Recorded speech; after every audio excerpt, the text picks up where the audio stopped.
This is the Vision 79 podcast, where myself, Mason, and my friend Sander discuss recent developments in our business and personal growth. The name Vision 79 comes from our respective racing numbers. Sander's is 40, mine is 39, and we have similar ambition to progress in business and personal growth. Many successful people have started small, just like us, but very few of them have documented their early years. They often say they wish they had, and given we believe in learning lessons from others, we intend to be the first to document our journey from start to finish. This is simply a documentary of our lives, and as such, we do not monetize these videos, so enjoy the ad-free content. Each episode is broken down into 3 segments, each covering our progress over the past week. We start by discussing our life updates, then our business updates, and lastly, we share any lessons we've learned over the past week. We have timestamps in the description to navigate these sections easily. Today is June 21st, 2026, and we're recording episode 112. So, what is your life update this week? So for life this week, still onboarding the new hires, stuff like that. Still trying to get my test setup going. It ended up getting broken down because someone else needed a table and didn't bother reading the do not break down sign. So Are the interns, are the new hires smart? yeah, Okay, cool. yeah, they're good. Cool. Sometimes you get duds. No, they're good. Good. So yeah, that got broken down. So I got to figure that out this week. And just still working on test development for Blue Origin. So figuring out what we need to test, how we need to test it, working through whatever challenges we got coming our way. In terms of the BMW Autobahn, ordered a pre-charge pump. So Cool. that's on its way. Hopefully I'll have the car back maybe next week.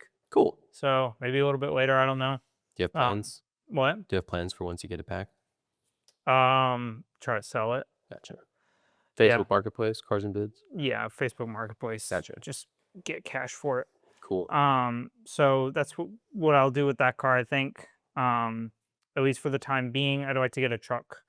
So then I'm gonna offload that car. I just ordered new tires for the Miata. So it really needs, especially rear tires, it really needs rear tires. So I ended up aquaplaning twice this week. Oh, that's fun. Course. Yeah, so just going like 45, just dead straight on the road, and then ass end would just kick. And so I caught it both times. I was able to recover fine, but it actually happened with Sammy in the car yesterday because I told her it happened earlier. And then she was like, "What the fuck was that?" And I was like, "I told you, like, it's fucking weird." Yeah. So, Dude, that's how I spun out on 528 in the Yeah. Camaro. yeah, Was the same thing. It was I was yeah, it maybe just kicks. I was maybe 50 because it's 528. That's slow on 528. Yeah, But it just yeah, just no came warning. around. Not Yeah. even an undulation in the road. It was just No. steady state conditions, and then it went. Yeah. Yeah. So that's what happened to me. So I ordered some new tires for the Miata, trying to avoid going through thunderstorms if I can, coordinating time slots based on radar and stuff like that, just for the next few days until those get here. And Sammy and I went to an Asian food market in Orlando. She wanted to go, so we did that as our date. Was it the Lottie Mark? No, it was H Mart. Oh, okay. There's one called, it's like LOTTE Market, and that's the big one for like Asian stuff out there. Yeah, It's- this one was big. Okay, gotcha. Yeah. She might be interested in going to that one. There's some actually cool stuff. I don't care about like Asian food, but like it's like if Walmart and Buc-ee's and Publix were like all wrapped into one, and it's Asian stuff. Got it. It's Got it, interesting. got it. Yeah. This was like a massive grocery store and then some restaurants tied into it. Oh, that's cool. This one Yeah. doesn't have It's restaurants. like a half a dozen restaurants and then a big grocery store. So it's cool. Yeah. Oh, this is similar. Mhm. Oh, that's cool that they have restaurants though. The one I'm talking about is more like a grocery store. Oh, got it. But it's interesting because if you're Asian and you like miss stuff from your country, you don't just go to Walmart and get it. So you have to go to one of these types of places. And there's not very many of them. So when you do find one, they're like fucking huge. They're like either tiny, like the one next to Home Depot on 192, or they're like massive. Yeah. Yeah. Cool, dude. So this one was cool. We went there, grabbed a few things. But that's about it for life this week. Pretty busy on the business side of things. Cool. So that's about all I got. What do you have for life this week? I have a bit more. Firstly, it's my mom's birthday, so happy birthday, Mom. And it was Father's Day yesterday. Today. Yeah. So my family and I went out and did like a celebration thing yesterday for just 2 in 1, you know. So that's nice. It was good to see them. We went to Frigates, which is the place that you had a gift card from for like I forget, was it the SAE lottery? Yeah. The fundraiser? Yeah, I never redeemed it. Yeah, it's a cool place. They have it's interesting. It doesn't feel like you're in Florida because it's like it's terraced seating. So like you're sitting above people and they're above the bar and then the bar is above the dock. It's really interesting. Oh, weird. But it was beautiful. And That's cool. the weather was really nice. It had just rained, and so it was like still cool out, you know. I have a picture here of what it was like. Um, I guess it's kind of a shitty picture, but like I'm on the dock, but you can see like the different levels where you would be Oh, sitting yeah, at. no kidding. It's Huh. cool. Yeah. So I would highly recommend it. Um, what's also interesting is when I got there, it's a small parking lot, and I pulled up and there's like all the spots are coned off and there's a valet guy. And so I pull up and he's like, "Hey, how you doing? You know, valet only tonight. So like, you know, here's a ticket, give us your keys." And I was like, "Oh, I don't want anyone else driving my car. Just let me know where to park and I'll park it." And he was like, "Oh, well, we can't do that. Like, you know, it has to be one of us." And I was like, "No, it doesn't. I'm going to park my car." I was like, "I'll pay you. Like, I'll still pay you, but I just want to park my car." And he was like, "Oh, okay. All right, then yeah, like I'll have you park out front." And so he pulls out the cone literally closest to the front door and like lets me park my own car right there. Um, and so then I go to leave and he goes, "Wait, sir, we need your keys. Like we have to put our keys on this tab." And I was like, "Why?" And he was like, "Well, you know, you have to come to us and we'll bring you your car when you leave." And I was like, "It's right next to the front door." And then I realized I'm like, "Oh, I haven't paid him. He just wants me to pay." Like usually they keep the keys, even though I park myself, they keep the keys so that you pay them before you leave. But I don't want anyone else having my keys. So I was like, "I'll just pay you now and I'll keep my keys." And he was like, "Okay." And so I tipped him $5 because I value, so for example, my dad did not do that. My dad just let them park his car, even though my dad also doesn't like people driving his car. And so we were at dinner and my dad was like, "What did you pay him?" And I was like, $5. And he was like, "So you paid him $5 to do nothing. What do I pay him for parking my car?" And I was like, "I didn't pay him $5 to do nothing. I paid him $5 for breaking his conventional rules from what his manager has told him to do so that I can have the luxury of parking my own car." And I value that, you know, because he's just doing what he's told and he Right. made an exception for me. So you pay him whatever you want. But it was interesting, just for your knowledge for when you go. I think it's just on the weekends because if it gets busy, it's a tight parking lot and they don't want Yeah. drunks like hitting their own car. Sure. It's also, you know how when you're driving south on US 1 and you go through the downtown O'Galley intersection, like the O'Galley Causeway in US 1, and you come up, it's like kind of a blind right-hand turn on US 1. Yeah. It's just past the apex of that turn. Got it. So when you're leaving the restaurant, you're pulling out at 0 miles an hour on the exit of that blind right-hander. So I'm shocked I've never seen a car accident there before because it's like a recipe for drunk people leaving frigates to pull out at 0 miles an hour and get hit. But anyways, that was fun. Huh. In other news, I'm sick again, which is awesome. I'm so excited about it. Grace's friend visited last week. I think she got us both sick. It's nowhere near as bad as the sick I had before because previously my sick has been like fever, which is like debilitating. I can't do anything. This sick has been like I'm coughing up phlegm. I have to blow my nose once or twice a day, and I am just tired, and I can work through that no problem. So bummer, but no big deal. A big life update. A lot of my week was spent doing two things, not business related. It was personal life things. This week was a big like check the personal life boxes and just get it done. One of those boxes was finding an Under Armour shirt. So there's a specific shirt that I have. It's a black Under Armour shirt. It's the Heat Gear fitted shirt, right? I bought this like 3 years ago. Every year, I love this shirt. Every year I go Black Friday shopping with Grace and her friends, her family. And I look for this shirt. They never have it on sale, so I've never bought one. And then finally, this year, when I found my shorts, do you remember when I was looking for the new shorts? I was like, I'm just gonna fucking buy 10 of them and be done with it. Never worry about clothing again. So I go to buy it. They come in the mail. They updated their design. They're calling it the same thing, but it's a way worse shirt. And so I'm like, fuck. Now I have to find the older version of this shirt. Impossible to find. I had Anna help me because she has access to like all that stuff. She was only able to find me like a couple. And so I ordered a couple of them. One of them came in wrong, even though they had the right photo online. It's the wrong shirt. One of them came in right. So I've doubled my number of Under Armour shirts. There you go. I got one from Amazon. I ordered another two from a sketchy European site that I don't know anything about. So a lot of my week was spent trying to find this fucking shirt, which as stupid as it sounds, I do love this shirt and it's perfect because I can wear it to work. I can wear it to real estate stuff. I can wear it to the gym. I can wear it around town. Like it's an everything shirt. So if I could just get like even 5 of these shirts, then I'm done and I don't have to think about clothing anymore.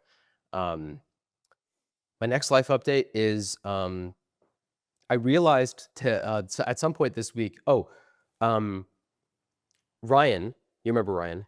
His coworker at Northrop Grumman got an LC 500. I think I told you on the last Yeah, you podcast, told right? me, yeah. Ryan still hasn't introduced me to this guy, so I just started stalking him on my own. And I found out that he has a 2020 LC 500. And Ryan has told me that it's green, and I can verify with the way that I found him that it's also green. What I know about the 2020, so the only green LC 500 color is that nori green, like the deep green, kind of like the Camaro. And it was only offered from 2021 and on. So it wasn't offered in 2020, right? Because in 2020, only 100 cars were made to debut nori green. It was an inspiration series, limited edition. They only built 100 of them. And the interior is saddle tan and black. So it's not the standard toasted caramel that I really want. It's a different interior that I don't prefer. But it's a limited edition car, which is probably why the guy isn't driving it to Northrop all the time. Yeah. He's probably trying to not stack miles on it. And so I'm going to flirt with him and take him out to dinner and try to like get my way into that car just to like, I just want to experience one in person, you know? But I kind of had the realization that they're not taking any more LC 500 orders. So even if I win the lottery tomorrow, this isn't a game of I'm going to go order my perfect LC. It's like I have to go find the one that's in the right spec.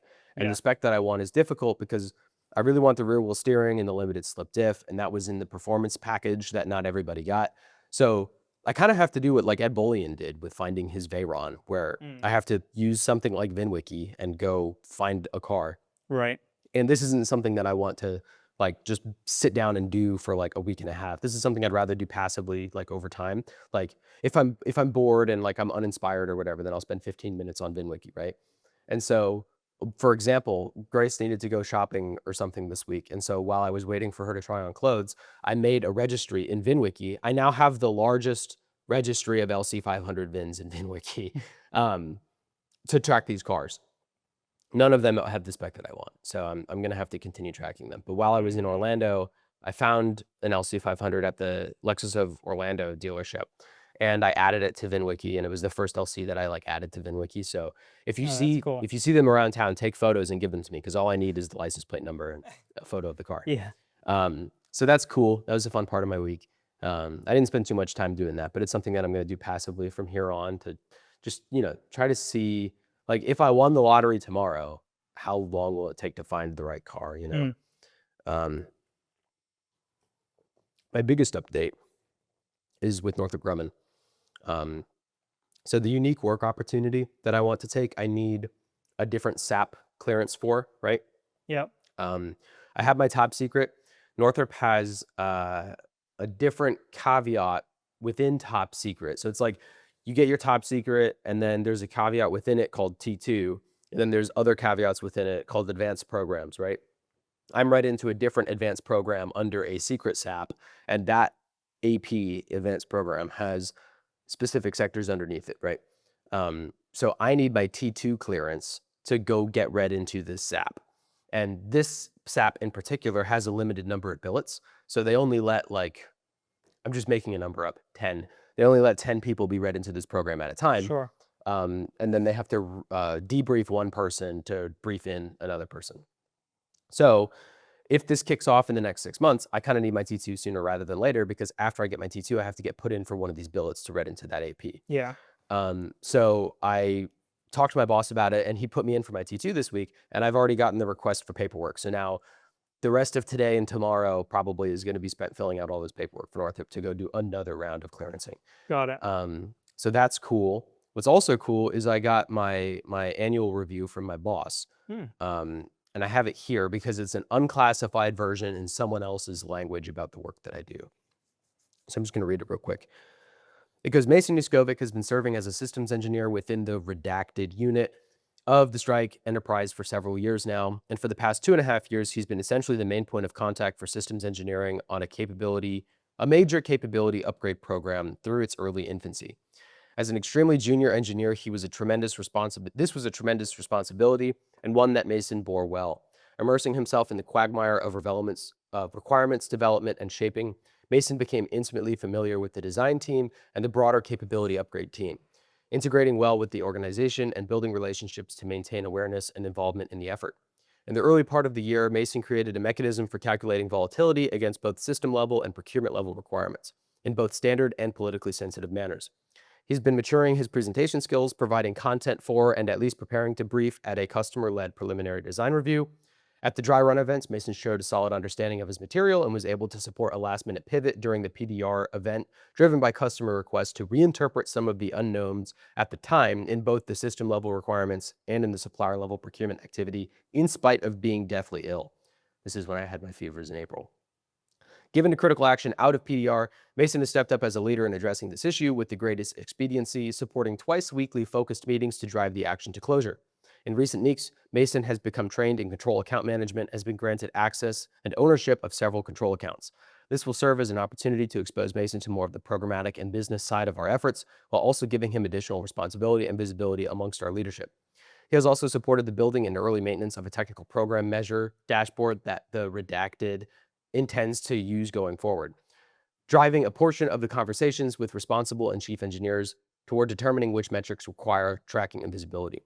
Over the last month, Mason's new team member has been brought in to lead the systems engineering effort for which Mason has been erstwhile the sole representative. And I expect this to provide significant opportunity for Mason to benefit from her mentorship and experience. Mason should use this to his full advantage. Cool. That's important because my functional manager said that right now they're asking the functional managers to go do equity ratio reevaluations. So for each level, there's a pay band. So for example, level 2 engineers are paid anywhere between $78,000 a year and like $115,000 a year. And so the midpoint is they call it an equity ratio of a 1.0. And then if you're a little bit below or a little bit above, you're 0.95 or 0.105, right?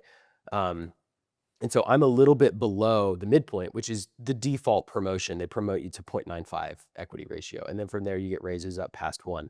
And then once you hit a certain point, like 1.05, 1.07, then they just promote you because it's easier than asking for that much pay for a level X engineer. So they're doing equity ratio adjustments. I think I have a good shot at getting my ratio adjusted because of this review. But then also my functional manager told me they're doing another round of promotions in the fall. Oh, cool. This round of promotions in the spring was just a retention promotion to stop the level 1 and 2 engineers from leaving because we've all been there for 3 years and haven't been promoted. But this one in the fall is for everybody. So it's like no holds barred, everybody can compete. And he told me, he was like, there's no time requirement. You don't have to be a level 2 engineer for X amount of time. Like if you're operating at that level, you can be promoted. So you should push for that promotion because I think you have a good shot at getting it. So I think if I get really good at this CAM stuff, this cost stuff, and I keep good tracking and good reports, I think I have a good shot at going for that in the fall. Nice. Which would be great because if I apply the same 0.95 equity ratio for a level 3 position, that's like $1,500 a month more. Yeah. Which should is be almost an LC 500 payment. It's almost a financially irresponsible decision. But in any case, it would be a lot more money. So that's important, and I'm glad that I have the opportunity to go for it. Nice. So that's my life update. Very cool. Thank you. I forgot. I got an award this week at Blue Origin. I forgot about it. What kind? They do like a smooth operator award for like when you like perform a test really well or whatever. I got it alongside 2 other principal engineers for engine pointing accuracy on first stage. Sweet, dude. Congrats. Sorry, I got that this week. I forgot about that. Good work. Yeah, got a little paper thing. Does it come with money? No. Oh, that's a bummer. But yeah. What is your business update this week? Business update this week. So in the shop space, I gotta clean up again. I've given up on cleaning up. I'm just waiting until everyone's done working to clean up. Okay. So it needs to be cleaned again, but I'm just letting it get dirty until everyone's out of there. Bathroom got mud on the walls this week and the drywall sealed, like the seams of the drywall sealed. It still needs paint, but getting closer on that. Shelves and tools, organized a bunch of stuff and kind of reordered it around. Made a whiteboard map essentially of where everything can go and should go to make the best use of the space, and just implemented that and moved stuff around. Electrical is mostly complete. Got 110 plumbed along the west wall on one circuit, 4 outlet section in the center, and then a 2-outlet over towards the front, Cool. as well as a drop down to 40-volt circuit for a welder. And then along the east wall also got 110 on that wall, additional 110 on that wall. All the machines got wired in as well. Are they hardwired in? Yeah, the Oh, two cool. mills and the lathe. Sweet. Bandsaw is wired up. So I got plenty of power there. And then waiting on the breakers for the AC units. Although the AC units are hung. So the indoor units are hung on the front and the outdoor units are hung out back. So completed that this week. Oh, lift got wired in as well. So the lift got, Contentiously. but the electrical guy fixed it up. It looks good. So yeah, I had the lift installed this week. The guys who came did a real hack job. So I ended up calling the main guy, and he came down, didn't offer me any money back, despite the fact that originally I was quoted $750 for install, and he was aware of the seal. So it was a phone conversation, and I have it in text message as well. When they got there, they wanted an additional $800 to replace the seals. Yeah. So negotiated to $1,200. That was the final number. Upon getting that, they did a relatively hack job doing the lock cable. The lock cable actually broke before they left, and they had to redo it. What's a lock cable? That lever you pull to lock and unlock the safety on the lift. Got it. So it's a physical cable, a metal cable that broke. Yeah. Got it. Yeah, which they made, and then upon testing it before they left, they broke. And so then they remade. Yeah, I just did a hack job installing the bolts. They shimmed it okay, like it's level. So it looks all right, but they never torqued the bolts. So when I went over there, I was wiping down the base of the lift because they obviously left a mess on the floor, because why wouldn't you?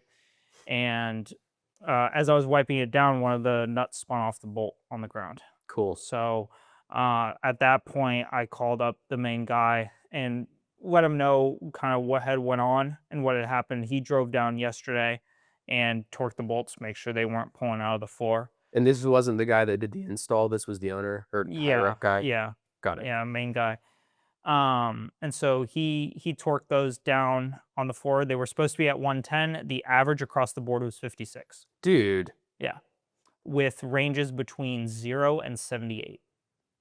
Holy shit, dude. Yeah. Yeah. That's fucked. Yeah. So,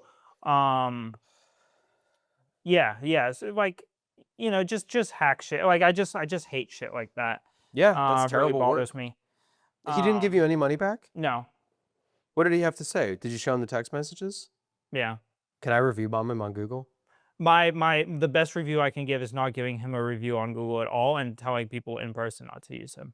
But I can tell other people through Google to not use him. Yeah, I mean, it's up to you. I won't do it if you don't want. I would. I leave it alone. It's okay. Let it ride. You do know I carry a big stick on Google. I know. I'm a level 8 local guy. I know. I you can. Are. You're the Google review god. People fear my negative reviews on Google. They do. They quiver. But in actuality, like, I don't know. I would want. I really often do not leave reviews. I very much considered leaving a review. Much consider leaving a review. I always tell people it doesn't take much to get people pissed enough to leave a bad review, but it takes a lot to get someone to leave a good review.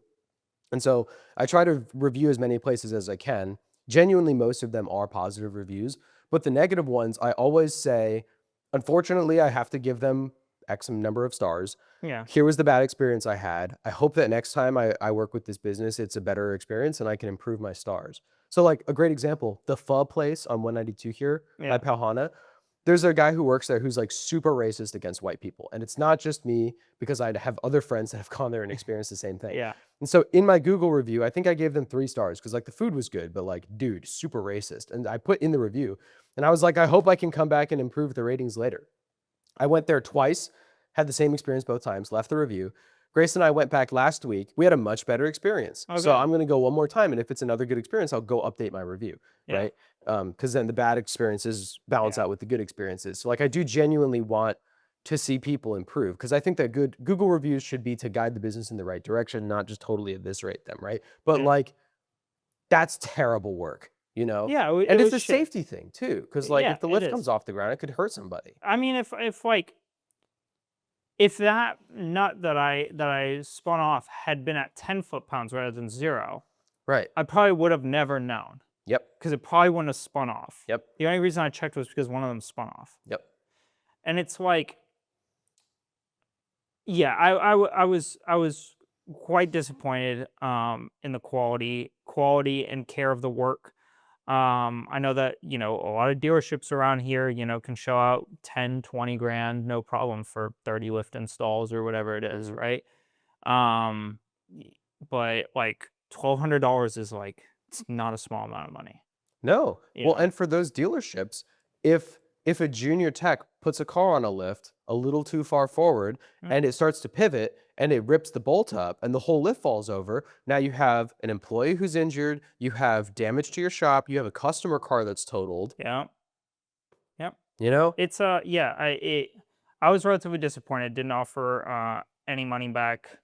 I'm really still confused as to how the fuck I specified on the fucking phone. Like I am irritated about this. It's like I specified on the fucking phone $750. I saw the text and have the audacity to ask for over double that. Over double. Yep.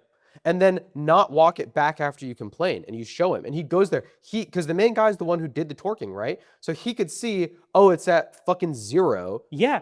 One of them, he fucking went to torque it, it just spun. And so he went fucking and then fucking torqued it. Yeah. And so like after that, to not have the audacity to offer you anything at all, like basic fundamental customer service is make it right. It's ridiculous. Right? It's ridiculous. Yeah. I will not recommend them to anyone personally in the future. What's the company name? Super disappointed. Higley's Automotive Solutions. Higley's Automotive. Yeah, really was quite disappointed. Yep. So, maybe other people have had better luck with them. It really felt like a hack job to me. I appreciate them coming back and torquing the bolts. I don't appreciate the lack of clarity or attention to detail in regards to pricing and the work. And terrible customer service. Yeah. So like if you fuck up on the pricing and you had in writing from one of the techs that it's $750. Right, because that's not the main guy you're messaging. No, the main guy I have. That was the main guy? That was John Higley from Higley's Lifts? Yeah, so parenthetically speaking, that was Sir Lord John Higley. Yeah, it was the main guy. Yeah. Like, that's so scuffed, dude. Because if you show him the text, he'll go, my bad. I misread it. I fucked up. It's $750. It's not a big deal for me because he recognized it was a miscommunication. Yeah, on his part. I know. He's the one who said $750. That's why we settled at $1,200 instead of $1,550. We got to get you a gun. Like, we got to settle lower. We got to settle. Settle at 3. Bro, how about this? You said $750. Now I have to argue with you about it. How about $500 and you get out of my face? Yeah, I mean, when I saw him drilling the holes, what I should have done is say, get out of my shop, don't come back. That's what I should have done. I mean, yeah, like it should be. When I saw him show up, I knew. You could just sometimes tell that people don't give a fucking flying shit. And like when those guys showed up, you could just tell. And what I should have done is been like, nice to meet you. Thanks for coming by. Now leave. Yeah, if it was the manager who miscommunicated about the price and then his tech did a shitty job and like charged you extra, and then the main guy came by to make it right, to torque the bolts down, to finish up the work for his tech, and then he apologized and like gave you a refund. That's an awesome customer experience because it's someone who hired a shitty tech, but they came up of their own time and they made up for it, right? Yep. But he didn't do that. Yep. So super disappointed on that. On a better note, the electrician is incredible. Who'd you use for the electrician? The same guy who does all the complex in there. Mike had his. Is it just John the electrician, or does he have a company we can plug? I'm not sure. I think it's literally Frank the electrician. That's fine. Yeah. No, like his shit, like fucking flawless, dude. Awesome. Like plumbed up nice. Like he had to run conduit along the wall, dead level, along the Sick. entirety of the wall. Nice drop downs, even like it's fucking real professional work, like really nice shit. Cool. So he did an awesome job. Super appreciate that. And as always, Daniel just killing it in the friggin' loft and bathroom. So Daniel, the man. I don't Daniel know what Framer? company he works for, but Daniel is the man. The framer. Yeah, the framer guy. I have a question. My dad bought a porch swing for my mom for her birthday, and he wants to bolt it to the ceiling on the back porch. There's 2x4 beams that run across the ceiling, and he has to figure out a way to mount it up there because you can't just drill into the bottom of one of the 2x4s that are on edge, because they're under tension because they're part of the trusses for the roof. Mm. And so he's trying to figure out how to mount it up there. My mom was like, "If you know anybody who can do that job," Oh, did the power go out? it looks like it. Oh, there's a crackling in a weird way. Hmm. Yeah, it definitely did. AC's out. Cool. Oh, Well, I look at guess we're that. gonna get sweaty. Anyways, if you think he's capable of hanging a swing and doing it the right way, where it's not gonna Oh, like he fuck could up the definitely roof, do that. cool. Definitely do I'll that. pass his info along to my mom then, because she's If I looking had for to someone. guess, what he'd probably end up doing is going around the upper 2x4, Mm-hmm. like doing like a kind of like a bracket strap style thing Mm-hmm. on more surface area across it Mm-hmm. with like an eye hook coming Yeah. down and then going to that. That's what I would guess. My dad was With thinking about bars across, maybe bars above the 2x4, but I'm Mhm. not sure. Like it depends on how close your drywall is to Yeah. My dad was gonna cut out the ceiling and then put like a 6x6 beam up there and then hook it to the 6x6 beam. But my dad doesn't know how to do like that drywall plaster shit to fix it. So he was like, maybe I should just pay someone to do the whole thing. Yeah, And if this Daniel guy, could do it. okay, cool. I'll give him his information then. I'll Yeah. get it from you and I'll give it to them. Yeah, I don't have his info, so I gotta get it from Mike. That's fine. Yeah. But yeah, so additionally, I still have to get a couple things from Steve in terms of tooling, block benches, if he still has them. I'm not sure where they're at. Yesterday, one of the pins on the lift, the cap was broken off of it. Mm-hmm. So I ended up taking the pin out and then putting it on a lathe and making that face flush, and Mhm. then grinding down the rough cap so that it sat smoothly on that. So gonna get that tacked on this week. Sorry, I'm laughing at this person pulling the door because the power's out. No. That Fucking door awesome. didn't work earlier. That's the door that was fucked up. But even the little lights out. I know. It was earlier Oh, too. really? That's why I Yeah. had you walk around the back. Yeah. Oh. No, this place is just fucking janky. Yeah, we got one battery operated light up there, Yeah. It's indicating storm. us that we need to leave. No, I'm fucking. This is your way out. No. But We're hanging out. no, that stuff all worked out. There's a metal table out there, you know, the one Mhm. that's Big one. upside down. Yeah, so gonna try and lift that this week with the forklift, and then I want to sand it and paint it Mm-hmm. before I put it back in the shop because it's got a fair amount of surface rust on it. Just Mhm. want to get it cleaned up. And outside of the shop space, the garage is cleaned out at this point of stuff I want to move in there, aside from the toolbox and the Mhm. green car. Cool. So this week I got the green car rolling. Mhm. So that's ready to go. And then I transported all of the stuff that I didn't need, like extra 914 parts that I want to sell and other crap. I transported to the back porch and then vacuumed and cleaned the whole garage area. So the Cool. garage is like totally cleaned up. All I need to do is just get the toolbox in the car out of there. I'm just waiting for the electrician to be done at the least, because he has to still get up on a ladder and do 2 more lights, and I don't want a car in his way for that. Gotcha. And I'd also like to be, after he's done in there, I'd like to be able to clean around that main area Yeah. before I roll in toolbox and car and stuff like that. Right. So just waiting on those things. Overall was good progress this week, I think. Cool. I used the lathe for the first time in a long time, so it had been a while since I'd used one. Mm-hmm. Mike showed me a couple tricks. It was fun. Cool. But yeah, just, you know, it sucks about the lift because it was recommended to me by someone who I thought would know well, and they didn't charge a small amount, so I figured that the job would be good. Right. Well, and also he may have had a different experience with them. Like it could have been a different tech that came out and did the job, and so like he Yeah. didn't have to deal with the owner like misquoting the price and then not being a good business owner about it. You know, Right. like he may have paid a lot of money and gotten good service. Right. Yep. Like they could have just had a shitty tech. No excuse for the owner being shitty, but Yeah. your friend may have not seen the opportunity for the owner to be shitty. Yeah, that's true. Yeah. Just disappointed in that. Hopefully the lift lasts and it works. Yeah. If I have any issues, I'll be addressing them myself. Mm-hmm. And that's about what I have for business this week. Cool, dude. What do you have for business this week? So this week, most of my time was spent in life update stuff or lessons learned, as I'll get to. But for the business, I got another Google review, just as residual from reaching out to people last week. So I'm now at 23. And the Google ads, it's shown my ad to 54 people, and I haven't had any people reach out yet.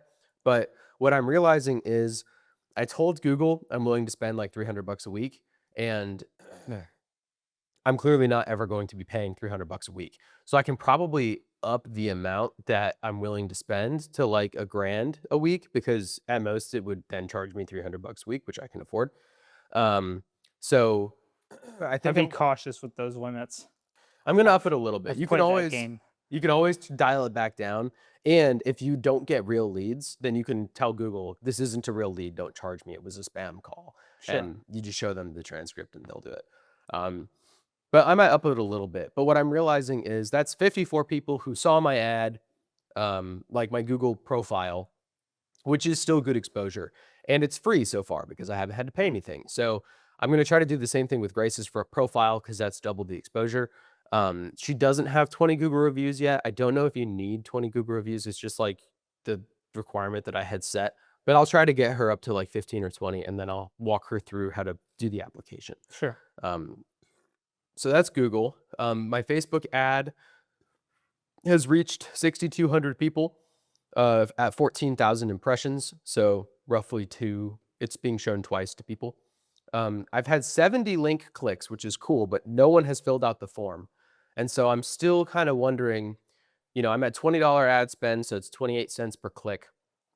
I'm not fully convinced. Like, should I go back to the Facebook form? Are people not filling out the Google form because it's a lot of effort? Or is this just like weeding out the shitty leads, the unqualified leads? I don't really know yet.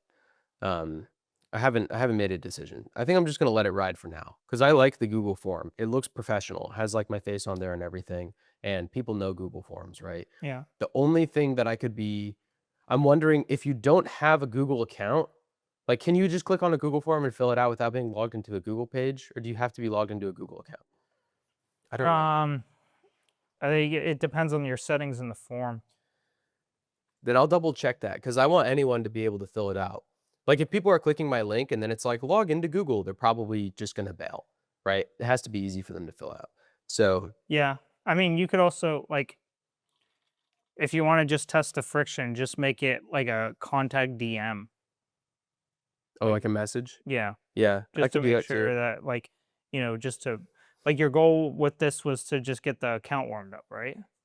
Yeah, the account warmed up, and then, if like 1 or 2 people reach out, then that would be cool. The fact that I can see that 70 people have clicked on it and then not filled it out tells me, like, that's not an insignificant number of people. Like, those aren't just accidental clicks. Like, there's people who are clicking with intent and then not filling it out with intent. Right. Which, if they're old people and they don't know what they're doing, fine. But I don't want to be missing people who, would send me a DM and then aren't because they don't want to log into Google. So I've also had the thought of taking the same exact ad, but then instead of doing the link to the Google form, instead doing a DM, or instead doing the Facebook form, and putting them in the same ad set with the same spend, and letting Facebook figure out which one converts best. Yep, that's fair. I've thought about doing that. I decided to just let it ride this week just to see. So it's at 10 days now running. Maybe this week I'll add in those 2 other ad forms if you think it's a good idea at the same spend. I want to see your videos. I want to see videos. Yeah. Well, these are just the static. I mean, it was just to warm up the account. I mean, you could do whatever. Right. I mean, it can be useful information for your call to action on the video, depending on what you want to do. I don't think it's a bad idea. Right. But I definitely would push for the videos. And I'd like the videos to have a call to action to the Google form. They have to have some sort of call to action. I mean, if the Google form doesn't work well, it doesn't work well. Well, yeah, this is kind of like testing the waters to see if it works. Yeah. So if you want to test the waters, I would do a few different types of call to action and see which one performs best. Yeah, that might be what I test this week. Because if I get 70 link clicks over the next week and half of them are to the Google form and half of them are to a DM, and like half the people who get the DM me, then I'd rather do that than the Google form in the Absolutely. video. But on the video, last week I said I wanted to start making short form content, and I got busy with Grace's friend. I had made time to go to the Blue Marlin office in Merritt Island because they have nice. Oh, hey, there's power. Look at that. cool. They have nice wood slatting as a background. Like they have a nice setting. And I was playing with camera angles, and I was playing with like light because I have a little clip light that I use. Yeah. And I was playing with stuff, and I took some test footage, and I wasn't like super happy with anything. And then I had to leave early to go do something else. And like I didn't get a video filmed. And so then this week, I once again was like, I don't have the time to drive up to the Blue Marlin office to film any videos. So like instead I'll just come up with more video ideas so that when I do film, I can film a bunch of them. And then the other night I was like, okay, this isn't working. Like I can't not film videos because I don't have time to do a 40-minute drive and set up cameras in the perfect setting. Like I have to be able to be versatile with this, right? Like especially with TikTok, like volume matters more than anything and consistency matters more than anything. And I know with me, if it's a pain in the ass to do, I'm not going to do it all the time. That's why I didn't do the market report YouTube videos for very long, because it was like a nightmare to fucking film and edit everything. This has to be easy to do. And I thought about it and I was like, well, the interior of my car is beautiful. I do really enjoy the interior of my car. And people film in their cars all the time, and those videos do fine. Sure. And so if I'm in my car all the time, I like the way it looks, and other people have seen success with it, then I can probably do the same thing. I just have to figure out how to set it up with a tripod. And so I spent some time the other day figuring out, I have one of the tripods with like the grabby arms. Yeah. And I figured out how to mount it in the car with the microphone and the camera light to where it looks good. And I filmed it at night because I figure I get that like spur of energy from like 9 p.m. to like 2 a.m. And that's when I'm most passionate about talking about this stuff. And so if I can just control the setting in my car, then I can film every day, basically. Yeah. And so that was the first hurdle. I filmed a video. It took me like 40 minutes to film like a 1-minute video, but it's okay. It was my first time doing it. I was still trying to get the feel of what I wanted to do. And the lighting looked good. The quality was good. You can film in 4K on your phone. Yeah. Which I didn't know. Phones are awesome. Yeah. Yeah. And so I filmed something, and then I was like, okay, I just have to upload it into CapCut and like edit it and then download it again. And then I thought about it and I was like, no. Other people edit on TikTok and they do it fast. Can I just edit this on TikTok and do it quickly? Because if I can decrease the most amount of friction, then I can do this repeatedly. And so the other night, I learned how to edit a video on TikTok, made myself do it, and then uploaded it. And I just fucking sent it. And cool. It uploaded in way worse quality than I filmed it, and I don't know why. TikTok will downgrade to, I think it's 720, and Facebook and Instagram will downgrade to 1080. Yeah, it sucks. But like other people's TikToks look way better, and I don't know why. And so, but I was like, fuck it, I'm just gonna leave it. Who cares? Just close your eyes and lean forward and just brute force it, right? So I filmed and posted that one the other night. And then this morning I woke up and I was on my way to the bar to go work. And I was like, I should film a video before I leave, and then I should edit it at the bar. And I didn't really have an idea of what to film, but I just opened my laptop and I just started filming, and then I knocked out a video in 10 minutes. So the other night it took me 40 minutes. Today it took me 10 minutes. And then I edited it at the bar. It took maybe 20 minutes to edit, and then I got it posted. And it's a good video. I'm happy with it. Yeah. I haven't checked the quality to see if it's improved. I'm wondering how much the lighting has to do with it. I was also told that filming in HD instead of 4K on your phone, like TikTok sometimes overcorrects and takes a 4K video down below what HD is. So if you film in HD, the drop isn't as severe. So I tried filming in HD. I still haven't even seen it, but I posted it. And so now I've got 2 videos up. I have proof that I can do it consistently and I can replicate it. And so I'm just going to keep doing it. So that's good. That's positive news. And so I'm going to keep doing those. I'm going to try to get I think doing them every day is a good habit to be in if it doesn't take very long, but at the very minimum, I want 4 this week. And I'm going to try to get a feel for what I'm going to post everything to TikTok, and then varying by their metrics of how well they're doing, I'll either post them on Instagram or Facebook. So like if one of them gets 100 views, I'm not posting it on Instagram or Facebook because I don't want to clog up those social medias with like shit that no one cares about. Sure. But if one does really well on TikTok, then I'll post it on Instagram or Facebook. And then if those do well on there, then I'll make them a Facebook ad. But that's my limited business update. Cool. Also, I got my postcard in the mail, which means that my postcards, let's see, no? Nice. There it goes. The postcards I delivered to the neighborhood where we sold a house last month have been delivered too. Cool. So I'm now ready to call that neighborhood. I wanted them to get the postcards first to see who I am, facial recognition, and then call them. So this week at some point, I'm going to call them and see if I can get another customer. So that is my business update. Nice. What lessons did you learn this week? For lessons this week, I didn't write one down. But I mean the obvious one that comes to conclusion is if you want something done right, either really do your research and figure it out who you want to go with, or just fucking do it yourself. Yeah. There's very few people, if any, that have the level of care that I do when it comes to the stuff I want done. And looking at that work, I think that's the biggest takeaway I have this week. Yeah. Is if you want something done, either do it yourself, or if you really can't do it yourself, do a lot of research. Yeah. So that's what I would say. Like, we have pretty high standards, but like even as far as like average standards go, I think these people fucked it up. Yeah, Like, yeah. I mean, it was just a hack job, so yeah. and it sucks. Just sucks. So it is what it is. Yeah. But that's what I have for my lesson learned this week. What do you got? I have a longer one. This is where most of my time was spent this week. So over the past, like, I don't know, like 6 months or so, Grace and I in conversation have just thrown around the idea of another partner. So like another girl in a relationship, which we both have experience with to vary levels of success, as you're familiar.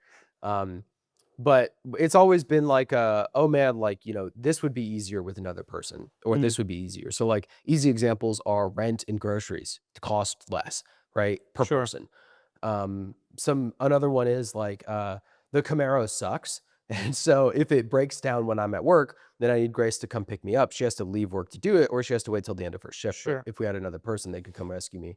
And so those types of things are easier, but there's also like deeper level ones where it's like Grace really values feedback on the outfits that she chooses, right? And I am the wrong guy to ask about that because like I don't know what matches. I don't have an eye for fashion. Everything looks good. If I'm helping you decide between like a skirt or shorts for like tennis, I'm not your guy, right? And so it would be valuable to have another female in the relationship to help with those types of instances. And so we've talked about it, but we've never taken action on it because obviously it is like an invitation for a fucking disaster, right? Yeah. So we've never done anything. When we've just talked about it, and we've both been kind of apprehensive because of my experience, and her experience sucked too. And but it's been on my mind, right? Because it would make everything easier, and better, like higher life satisfaction for me. Sure. And so this week I did a tarot reading with Eloise. She's living in North Carolina now. You met Eloise, right?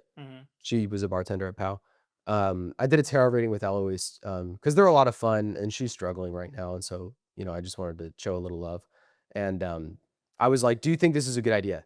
And so she did her reading, and she was like, you, Grace, should talk about it. And then these are the questions that you should like discuss and have answers to. Sure. Write out like a constitution. Like, here's what we want. Here's what we're not willing to move on. Here's what our rules would be, right? Rules of engagement, basically. Like, get a really clear vision of what you guys both want and an understanding of what you both want. And I was like, okay. And so most of this week, that's what we spent time doing. It's 15 pages. So I put a lot of effort into it, and I put a lot of thought into it. And we had a lot of conversations about it. But it's good. We're on very firm footing. So then we both did a call, like a group call with Eloise yesterday, I think. And she asked us questions like one at a time, and we already had answers prepared. We were on the same page. And overall, she was like, I haven't seen anybody give this level of thought to any relationship, let alone like a polyamorous relationship. So I think you guys are in good standings, right, for what you're looking for. And as long as you follow the rules that you set out, then I think you guys are good to go, which is how I feel. It's strange. I think a lot of people who get into polyamorous relationships, it's more of like a convenience thing, or like we didn't really think about it a whole lot, so we just kind of like fell into it thing. Sure. So like with my last one, it was solving the problem of I was more sexually active than my partner was, and I was getting frustrated about the lack of sex that we were having. Hmm. And so the solution for that was, I don't mind if you do it with another partner. And then I said, well, I don't want to just go fuck random people. So like, let's invite someone into the relationship and let's have another girlfriend. And so like, that was a solution to that problem, which is great. And it did solve that one problem, but it introduced 500 more that we didn't talk about. Right. And situations that we hadn't considered. And in that instance, the person who we found was someone who we were both already friends with and like knew, which introduces more variables. It's a mess. And so one of the rules that Grace and I have for like, if we find someone, it cannot be someone who we already know. It has to be a new person.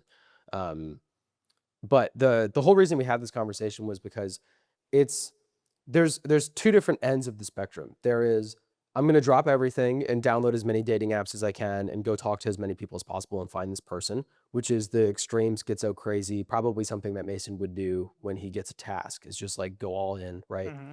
And then there's the other end of the spectrum where it's, I'm going to go to the same job every day and I'm going to go to the same bar every day and I'm not going to be online at all and I'm not going to talk to anybody and I'm just going to wait for the right person to walk into my life.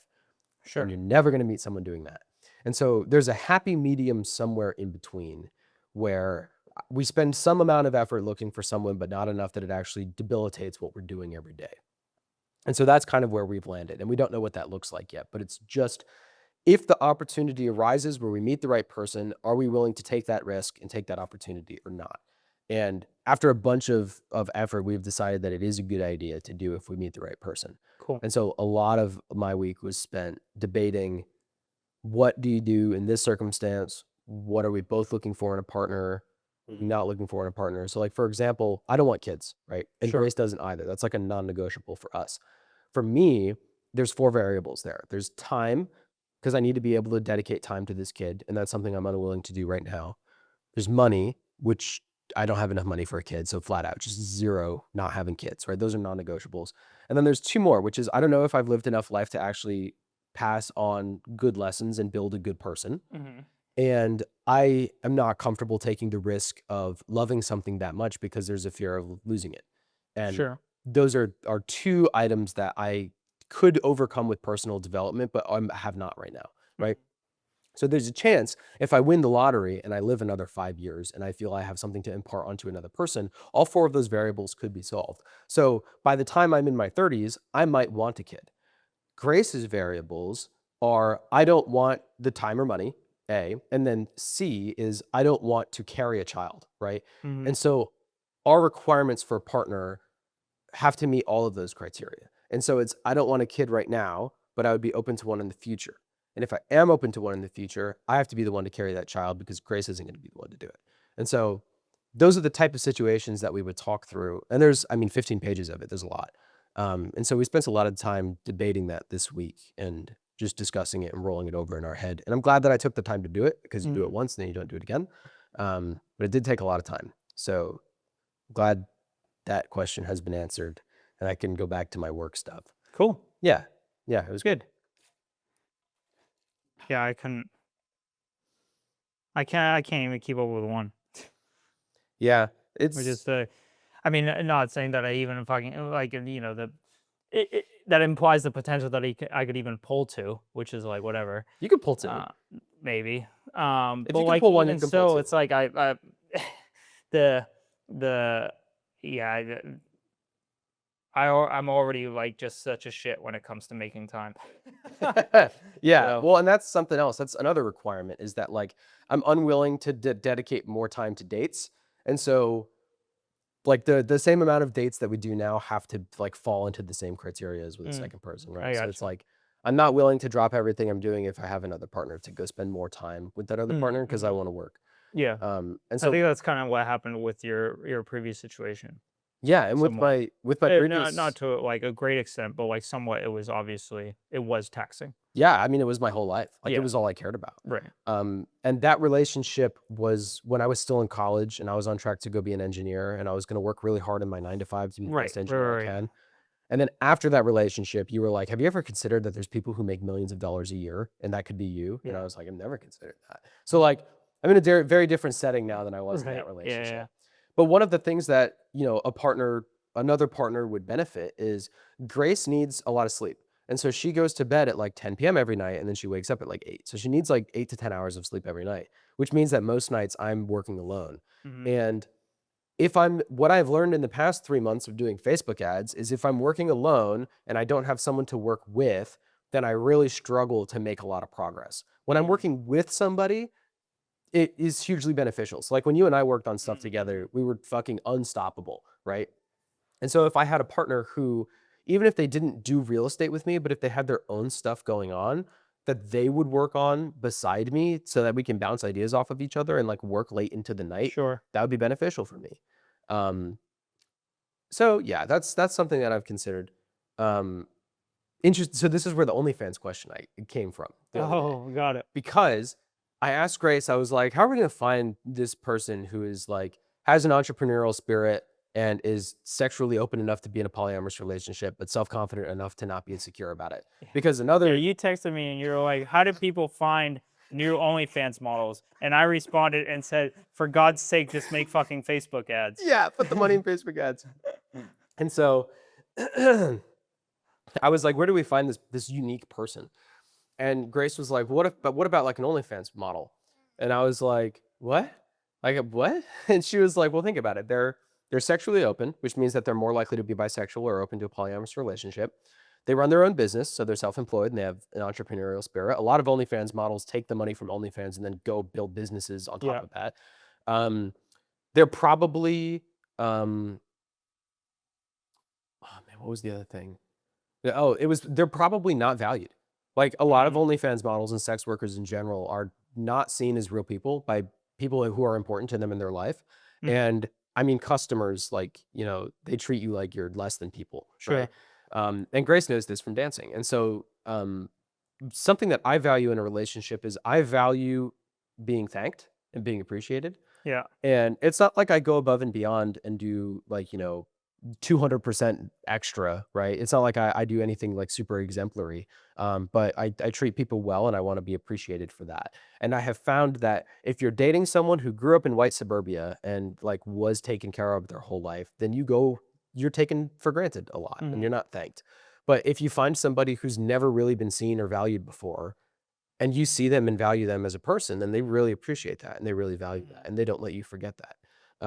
And so it's a really awesome symbiotic relationship where we each get something out of it. And OnlyFans models fit that box perfectly. On the other hand, you can't subscribe to an OnlyFans model and then DM them and say like, are you interested in being in a relationship? Because everybody who buys a fucking OnlyFans subscription DMs them saying that. So I'm not paying any money to subscribe to OnlyFans models. But I was wondering, like, how do you find them? So if the answer is on Instagram, like you said, that's awesome because I could just scroll through Instagram and then, the ones that we're interested in, Grace can just DM them because it's Grace, not me. So it's not as alarming, right? Or as this is a customer. Right.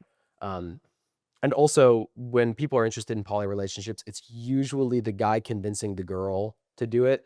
And so if you're talking to the guy, like even when I called Eloise was like, let's do a group conversation. And then in the group conversation, the first half was like, Grace, are you actually on board with this or is Mason talking you into it? Because that's just what people assume is that the guy convinced the girl to do it because it's a sexual thing.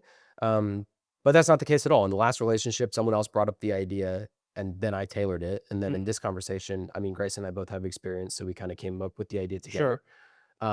But in reaching out to new people, it's better if Grace reaches out to them because if it's just me, then it is alarming, and so that is an awesome passive style of like, oh, just send a DM to someone every other day and, might not come to anything, but at least it's like something additional to just doing the routine every day.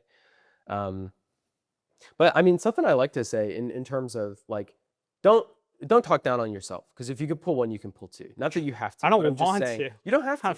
I'm saying your I'm already self-confidence. when oh man, it's like, the biggest blessing I have is that half the time Sammy's on a vacation, and then if she's not on a vacation, she's catching up on work. Yeah. And it's like that's like because it's like I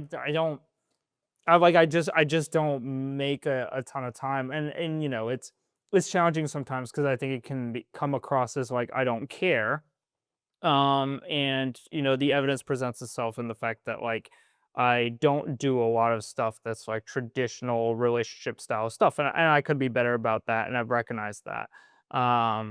But you know, and also I joke in a manner sometimes that can be snarky or like smart ass like, right? And I think that can come across as harsh. And Sammy proved that to me the other day because I was being a shit. I said something. I was being what? The Oh, N-word? no, Oh. God, no. She I asked her what time it is, and she said right now, and I said no, fucking tomorrow.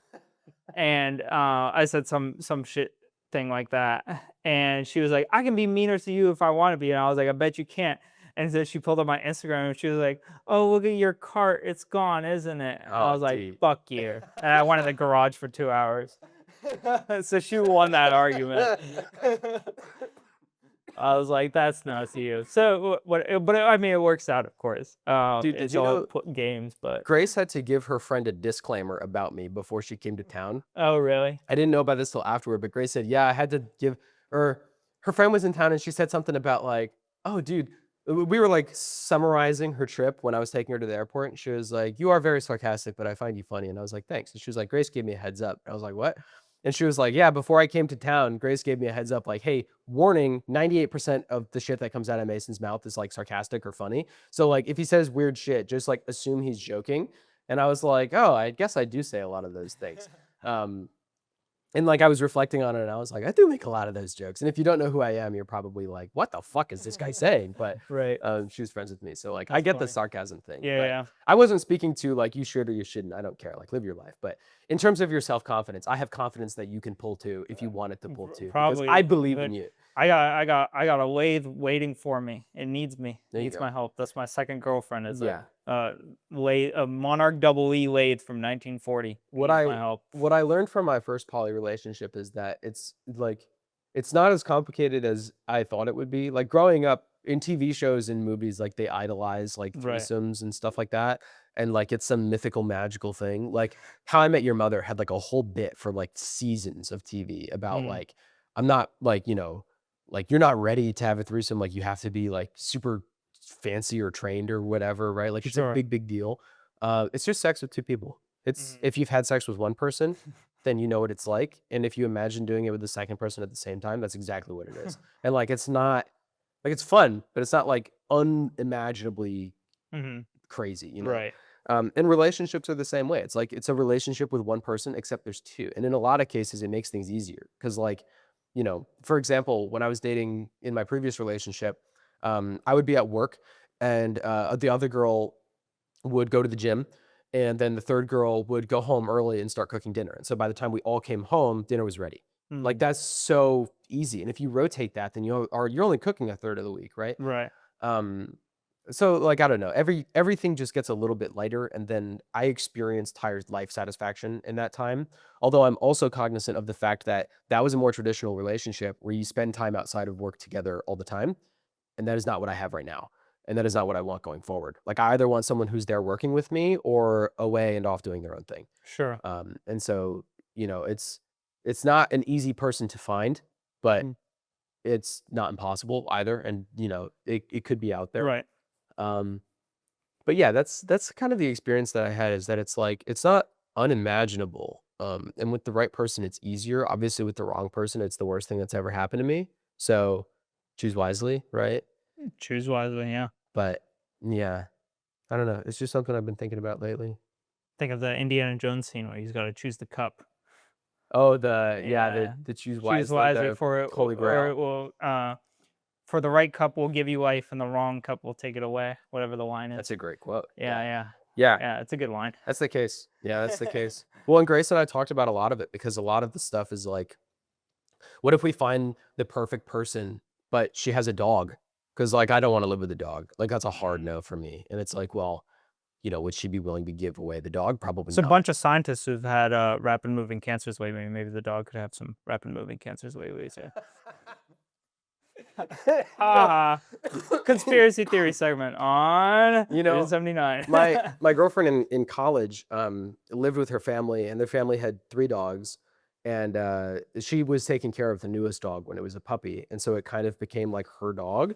And I was like, just so we're on the same page, when we graduate college and move in together, I do not want a dog. And she was like, well, he's my dog. I take care of him. And I was like, no, he's the family's dog. So he can stay here and you can visit him. And she was like, I'm adamant that the dog will live with us. And I was like, I'm adamant that it won't. And you'll see, because one of us is making engineering money and one of us isn't. And so the one paying the rent will not have the dog living there. And not a healthy relationship. And definitely a contentious point of our relationship. And I've actually wondered since then, because she's married now, and I have always wondered, did she take that dog with her when she moved out? I wonder. Yeah. But like that's a non-negotiable. So then what do we do in that Sure. situation? Like that's a tough question to answer. Then there's other ones too. Like, what if she's like perfect, but there's like small red flags. Like what if we catch her being like a little bit manipulative and she says that it was an accident, but we think it's on purpose and we don't really trust that. Like Mm, how long do you take a relationship before you determine that it's not, like how many red flags can you take, sure. before it's a genuine issue that you have to get rid of? Or what if they don't really fit a lot of the criteria, but they're super dedicated to personal growth and reflection and they're willing to change? It's like, that's difficult too. Um, and so we've just talked through a lot of those like what ifs, right? What if the same thing happens? What if the same thing that happened in my last relationship does this time, where the two girls fall out of love with each other and neither of them can stomach like dating me independently Mm, and I have to choose, then what? And so like I did math to figure out what to do in that situation, because let's say, so Grace and I have been dating for 3 years. Let's say we meet X girl and we date for 3 years, right? So now Grace and I have been together for 6 and the three of us have been together for 3. 50% of my relationship duration has been with one and 50% has been with two. If they break up at that point, I'm more likely to choose Grace and ditch the other girl, presuming there's no issues, right? Like in the last relationship, no one did anything wrong. They just fell out of love with each other, right? sure. I'm more likely to choose Grace because I've spent twice as much time with her as I have with this other girl, right? But on a long enough time horizon, that doesn't matter anymore, right? By the time we're 80, the 3 years that I spent with Grace is like, half a percentage point in the Sure. grand scheme of Yeah. Yeah. things. Well, I guess not half, but it's like It's small. 2.5%. Yeah. Sure. It's small. So like at what point is there that crossover? And I think the crossover is when the time as a group is double the time as an individual, right? Mm, So at the 9-year mark, when we spent 6 years as a group and 3 years is just Grace. There's another piece of math that I did, which is I think that the the satisfaction or the improvement in someone's life, or in my life, I should say, because it's subjective, from being single to being in a relationship is like 100%. Like my life gets 100% better if I'm in a relationship with someone, right? If you had a second person, I think that it follows the law of diminishing returns, where it improves my life by 50%, right? mm-hmm. But then if we had a fourth person, then it only adds like 25%. And you're introducing the risk of, well, now there's 4 people, you don't have as strong of a bond between all 4. Right. And so if you had 5, then it's like, okay, you have livability issues because you can't live with 5 people in a 3-bed or a 2-bed apartment, right? You don't have super strong bonds. People are likely to not be as close with one another, which could spur infidelity or like dissatisfaction, right? Then you have cliques where like 2 people could be in conversation, 2 people could be in conversation, one person's left out. Mm, And so like it incurs a lot of risk for what is only a 12% increase in life satisfaction, right? And so it's kind of following the law of diminishing returns, where if I follow that logic, I think that the sweet spot for optimizing satisfaction and decreasing the amount of risk is at 3 people, which is something that I think I've subscribed to for a little while, but hadn't done the math mm. because why bother, right? But now that I've done the math, I thought it was kind of interesting. So Yeah. I don't know. I thought, Cool. do you think that math tracks? Do you think it's Um, legit? It's different for everybody. Sounds persuasive enough for me to give a thumbs up on. Okay, good. I'm glad. That's what Eloise thought. She was like, Eloise was like, what did she say? She was like, I've never seen people talk about or think about their relationship this much, let alone like a relationship that doesn't exist. Like you're talking about someone who you haven't met yet and might not Mm. exist, and you haven't like found them, and you're putting this much thought into it. Which made me feel good, because I don't like to go into things without really thinking it through Mhm. anymore, at least. Yeah. Especially with something as major as this, because I don't want to risk screwing up a good thing that I have, right? And Grace doesn't want that either. But if there's an opportunity to improve it and make it better, then we should take that.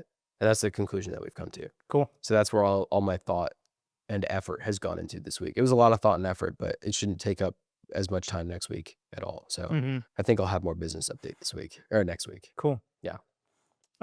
You have a die when to wrap us up? I do. Cool. And this is around what Eloise was saying, because she was saying like, man, I haven't met anyone like this. When she left Brevard, because now she lives in North Carolina, she was like, when I left, a lot of the people who I served as a bartender really said that they were going to miss me, and they got my phone number and they said they'd be in touch. And none of those people have reached out. Like even the people she thought she was close friends with haven't reached out. And she went through a difficult time. Like she was going to go live with her mom, but halfway to North Carolina, her mom told her that she doesn't want to see her. And so she was without money for like 2 weeks. Like she was starving for like a week. Oh, wow. And she really needed help. And the people who said that they would be here for her didn't. They weren't. And she was like, you can really tell who your friends are. You can't really tell who your friends are until you need them. And that really sucks because I didn't have as many friends as I thought I did. But, you know, Grace and I will always answer the phone, of course. And she was like, you guys are really like special. And I want you guys to know that you're special. And not only for that, but then also for the amount of effort that you guys put into each other to make your relationship work the way that it does, but then also to grow this relationship together, pulling in the same direction. She was like, you know, you know, for all the friends that I thought I had, I really wish that they were closer. And so this is the quote that I read to her. I said, you can't expect to only befriend exceptional people and then be surprised when there are not many of them. That's an Alex Ramosi quote. It's a good one. Yeah. I like it. That's what I got. Well, that concludes episode 112 of the Vision 79 podcast. Thank you all for tuning in. Stay safe out there if you're in Florida. Lots of scattered thunderstorms and showers and stuff like that. So just be mindful of driving on the road, and we will see you next time.